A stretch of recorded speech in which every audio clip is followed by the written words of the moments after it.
Hi, my name is Jack. At my 18-week visit, I found out that there was something not quite right with Jack's hand. I wasn't positive it was his hand yet. They sent us for 3D sonograms. Found out that I had what they said was an amniotic band. Then he came and I saw that he had a thumb and a pinky, and I was super excited because I knew then gripping would be easier in our world. And then I realized he had the tips of 3 fingers, so it wasn't nothing could be severed. And we were sent to another doctor, and they told us he had symbrectactyly, which I learned was just basically not enough blood flow to the hand, and the body made what it could with what it had. Hi, my name is Maya. I'm 8 years old and I can't wait to ride my new bike. When we adopted Maya, she has a condition called symbrectactyly, which means that her hand did not fully form. So she has only a partial palm and no functional fingers. And one thing that we really love to do together is ride bikes as a family. Maya was so frightened to have a bicycle because she's afraid of falling off because she can only hold onto the handlebars with one hand. And so she's really frightened to ride a bigger bike because it's very hard to start and stop a bike when you're holding on with just one hand. Last year at the ATI Gala, I was able to meet Maya, and Maya looked at me and said, "Miss Deb, I want a 2-wheel bike." So that was my mission, was to get her on a 2-wheel bike.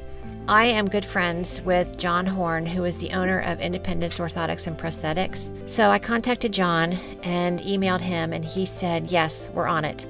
I sent him pictures. I did a little bit of research about other bikes. John said, we're in. So he contacted 2 of his students that he works with at the University of Delaware engineering department, and they agreed to do this project together. My name's Andrew Dirks. I'm a senior biomedical engineer at the University of Delaware. I've been collaborating with John Horn on a prosthetic startup that came out of our junior design project in the spring of 2017. Jack's hand was a very unique challenge due to the anatomy of his hand, and he still retains function in his thumb and his pinky, and he's adapted over the years to contracting his hand in a very different manner than how we would typically contract our hands. Trying to build a customized prosthetic using the 3D printers available at the University of Delaware to try to form something that allows him to continue to use these functioning fingers and provide additional support was a very unique challenge. My name is Claire Paddock. I'm a senior at University of Delaware, majoring in biomedical engineering. I am also a co-founder of Empowered Technologies, which was the startup we started last summer with John Horn. I was responsible for the development of Maya's hand.